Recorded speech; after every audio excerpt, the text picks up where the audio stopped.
Good morning. I can see just to the right on over your shoulder the pile of dirt. Can you share with us what's really happening in the Federal Capital Territory? Good morning, John. Good morning, Brother. Of course, I am right here in Faro. Faro, of course, is an old community right outside facing of the FCC. And yes, behind me, I will have to make some movements a bit.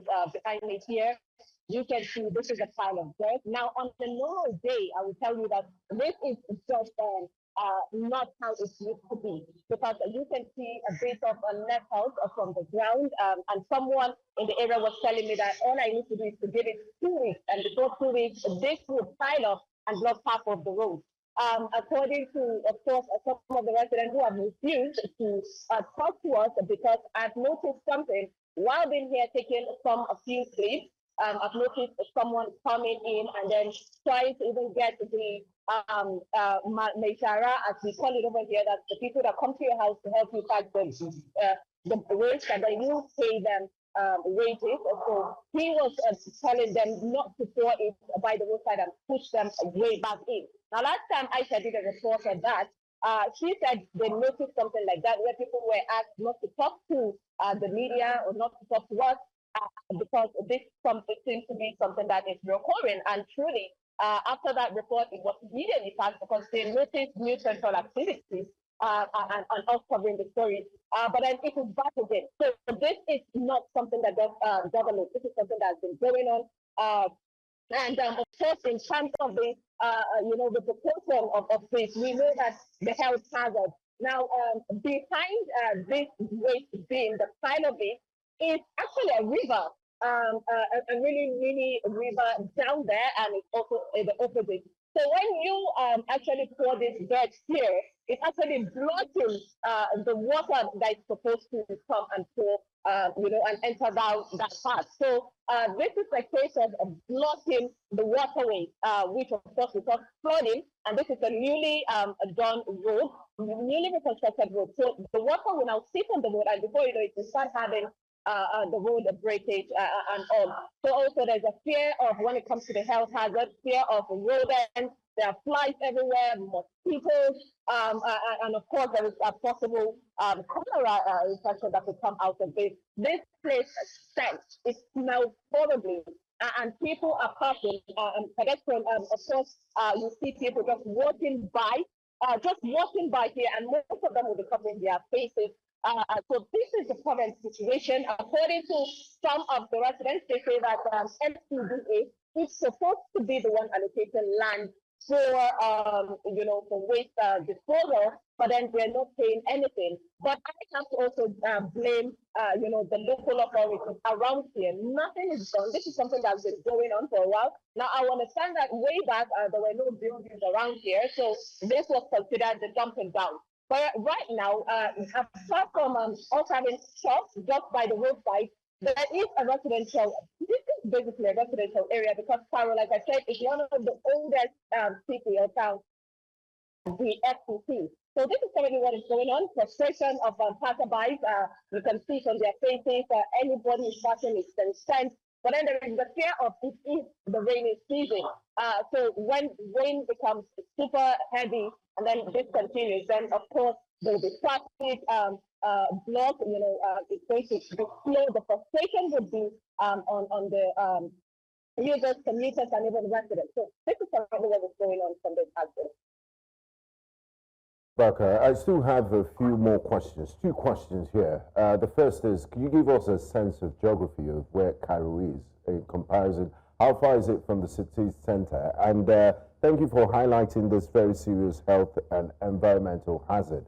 I can only imagine the stench there where you're standing. It's really, really terrible. And it looks like it's been going on, because it doesn't look like refuse that just started piling up. It looks like it's been ongoing for quite a number of months. What are the authorities telling you? Who is responsible for this? And why haven't they done something about this? And is this problem just a Cairo problem, or it's also present in different satellite towns and areas of the metropolis? But I would like to start by saying I feel like my stomach is messed up from this sense. But then that is, of course, the hazard of the job.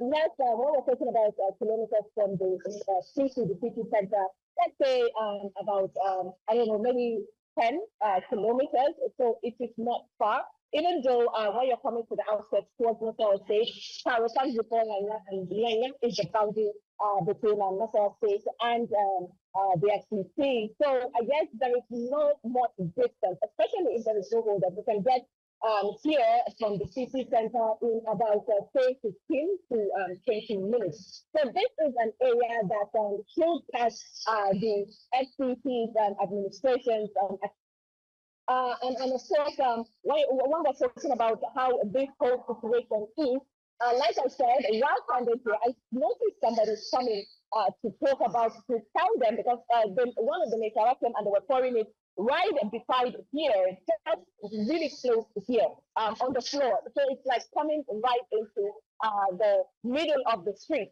But then this person was screaming at them and saying that they shouldn't pour it there. So obviously, this locality has people that should pay attention to this thing, but then nothing is being done about it. Some of them are blaming, the FCC. They say there should be allocation. There should be a shift from this place, as this is obviously occupied now, to other places. I need to also point something really important. Right behind me here, I don't know if you can see it. There's a green area right above. That is actually a graveyard. Way up there. That is a graveyard there. So even with the graveyard close by, people are literally still pouring dirt here. And I don't know, but I believe that is disrespect to the dead. So this is a case of this has been happening. Nothing has been done about it. The locals are not helping because as much as we want to blame the government, the locals need to also do what needs to be done. And obviously, they could have done something with that person, making moves to ensure that it is at least pushed to the inside. But then imagine if this is not passed, and then it goes on again for the next 2 weeks. Of course, this would pile up. Somebody I was able to talk to about the worker, but refused, of course, to talk to us. He seemed scared and quickly, drifted away and went away when he noticed that I was a journalist. And he said that this is a situation that has been going on. There are people that are in charge of these things, but then nobody is doing anything about it. And he sounded frustrated. So this is what is really going on. It is really irritating. And of course, I would say that this is not a power problem. If I remember, one of the questions said that this is not a power problem alone. On Sunday, I was driving down to Kurudi. I noticed that when I think a road before the Kurudi. We have been noticing around in the course of our work around here with the rest of our colleagues that there seems to be dumping situations, wrong dumping situations in the FCC local or satellite areas. So that is what is going on, and it's making the city to start smelling. Abuja was never meant to be a smelling town, but then currently this is, seems to be the situation. For that update, and we really do hope that the authorities will do something about it. She did talk about towards the end the other areas in Abuja that have this graveyard problem. So let's cross over to Joshua Imerai in Lugbe Airport Road in Abuja to give us an update on the refuse situation there. Joshua, good morning to you. You're not looking so happy like you look when you give us reports from the courts and the International Conference Center and other palatable places. But I guess it's journalism, and Joe and I are very happy to be in an air-conditioned studio asking those questions from here. But go ahead, Joshua, go ahead, please. Moving on to the breakfast place, I have right currently at Lugbe Airport Road. Of course, the Lugbe Road here has its own essence because it is connecting to the airport and down to the city center. But behind me is a growing refugee dump, as you can see. This is as a result of human effort. We cannot rule out the impact of humans, particularly this day. For standing here this morning, I noticed some persons, not less than 5 persons, who came here to dump 30 refugees, as well as those who live in the office. There are some men who go around the river collecting waste from various houses, and at the end of the day, they gather those waste, and this happens to be the end point of those waste. Standing here this morning, I could observe, unfortunately for some people, that this place seems to be a bus stop. If I should take you, turn the camera so you see, this place happens to be a bus stop. And as you can see, there are some people standing here waiting for vehicles to come pick them up. But unfortunately for them, they have to bear the smell coming out from this particular place. This place is stinking. And one sorry state about this place is that this place happens to be on the highway. You could see vehicles passing by. You could see the refuse dump behind me here. And I don't want to say that this has not caught the attention of the authorities who are responsible for this place. So that is the current situation here at Lugbe Airport Road here in Abuja. Well, is there any sign or a signpost that encourages people to dump refuse there? Or is there any reaction from the neighbors? What have they said? People who are living within these areas, what have they said about this indiscriminate ways of people dumping refuse just right there on the road? Unfortunately, there's just samples indicating any caveat that this is not a dumping site. And the major samples you are seeing here is this refuse dump, encouraging people to come dump more waste in this particular place. And of course, this place is fenced. There's a fence barricading this area and the refuse dump area. But it's notwithstanding, locals from this area see this place as their permanent refuge site, that most of their refuse are from solid food, solid waste, and the like end up. Notwithstanding, some scavengers see this place as a beehive of economic activities, that they come here at the end of the day, even the early hours of the day, to scavenge to get what they can get from this point. But still, the only signboard we are seeing is this massive refuse dump, encouraging other people to come dump more waste in this particular place. Nobody has said anything. Even those who are on their way to work, they hold a nylon bag or two to fling away. While standing here, I noticed a woman who came on top bike. She had to fling a refuse dump, same as a child who came bearing a bag full of dirt. He to empty the entire content of that bag to this place. So this place happens to be a hot site for dumping refuse. We have a local authority problem there, because you have ordinary citizens dumping the refuse there, and I'm sure if they have proper waste disposal, designated waste disposal areas, it won't happen. My question to you, Joshua, before we let you go, is this a satellite problem, satellite area, outskirts problem, and do we have a refuse problem in the parts of the FCT, Garki, Wuse, Sokoro, Maitama, and all of that? The city centre seems to... I'm asking you that question because, I mean, you have a no-nonsense FCT minister. I'm sure if he's aware of this, he wouldn't let it happen. So the parts of the capital where the president's motorcade would likely pass, it seems those places are relatively clean compared to these areas that don't really get the focus of government officials. Please, can you paint a picture for us? Well, let us not rule out the part of the president's motorcade passing this area. Of course, when he's going to the airport, he passes the same route, and when coming back from the airport, he passes the same route too. But unfortunately, the satellite tower has this this lingering problem of waste disposal, because this is the satellite tower, as you can see, and most of the people that are residents in this area are low-income earners, particularly for those who could not stay in those high-brow places. This is not the current situation in the exclusive places reserved for maybe the middle class and the high-income earners. Those places have some coordinated form of waste disposal mechanism where they dispose waste into waste bins, and those disposers come pick them up at the end of the day, maybe at the end of the month, to dispose in the appropriate place. But for people in this satellite area, for low-income earners, locals in this area, this is their resort. No place to dump refuse. This is where they come to dump their refuse. This seems to be a structural problem. Maybe the FCT minister and those in authorities have to devise a way around this to ensure that waste are being taken from their houses to the appropriate place. But turning that time, this is where locals in this area are counting their debt day in, day out, month in, month out, and year in, year out. Thank you so much, Joshua Marayi. Let's quickly cross over away from Joshua Marayi. Let's join another correspondent of ours who's right there in Abuja to take a look at the reckless dumping of refuse, especially in these areas. From the background where Joseph is in Kurudu, it's almost like the refuse is fighting for space with the road. It's an absolute eyesore. We can see that. Idom, can you bring us up to speed? What's happening in your area? Go on.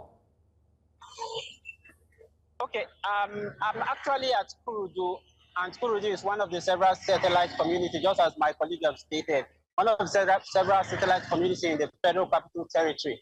And within this, as is where this community is situated, there are several other communities here.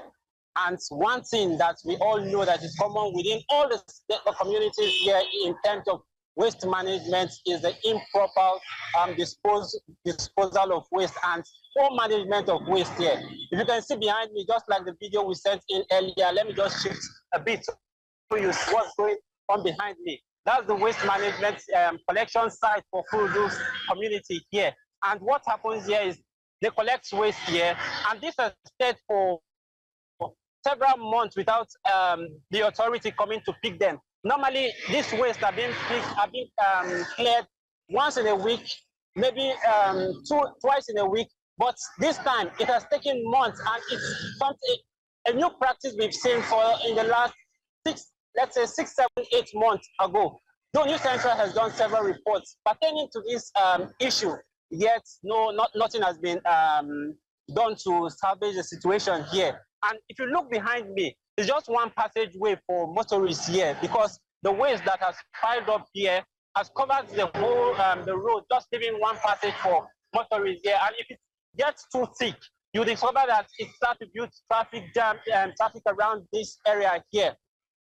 However, for now, the road is a bit free because most of the motorists using this area have already passed. But that's the situation around here, and that's not just for motorists here. If I stay longer here, you see pedestrians also trying to use the road. The pedestrian path at the other point of the road is already blocked, and so they can't even use. Where I'm standing here is either where they use or they walk to the other lane of the road to use the pedestrian path there. And that's not just the end of it. Even residents living around here also face health crisis, just like it has been featured in our previous reports. They've also explained some of the challenges in terms of health crisis that they have to face. Me and you, we know very well that leaving such waste here for a very long time and it's decomposing, the kind of offensive smell it brings out and pollutes the air. Just as I explained now, what you can see here is just almost the same situation you get to see across the whole communities in these axis. All right. Joseph, are the authorities aware of this menace, this impending environmental, the ticking time bomb? Because you could have a disease outbreak at any point in time. This is an absolute eyesore. Are the authorities in the federal capital aware of this waste problem? Well, I would say that they are aware of it because we've done several reports and that has been pushed far. I'm very sure they are aware of it. Though we've spoken to some of the residents around here to ask if they have been informed of what is really the issue, why such waste keep piling up without the authority coming to clear them up. And someone I spoke to recently just told me that maybe it's because the contractors handling the waste management in this area, their contract has expired. And so that is their situation here. So they have to wait until the government feels it's relevant to come and clear it. That's when they come to clear it. That's why this waste most times takes months before they are being cleared from here. So I'm very sure that the FCT administration is aware of the situation because it is not just at the Kurudu community here. Every other community here, and just like the one my colleagues also have mentioned, it is all over the satellite community in the FCT. All right, thank you so much, Idong Joseph. And we hope that the FCT minister is watching and he would act immediately. Thanks for your time, and thanks to the other correspondents who did join us during this incisive expose, if we put it that way. I mean, quite shocking.